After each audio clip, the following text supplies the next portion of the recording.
Hi guys, anyone with a Ford Territory that's had their back decal plastics break off without breaking the back part of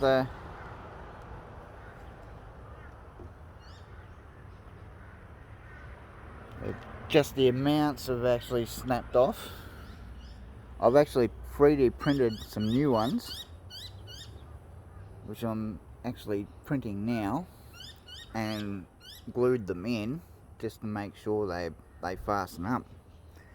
That's a new one there, and the rest are broken.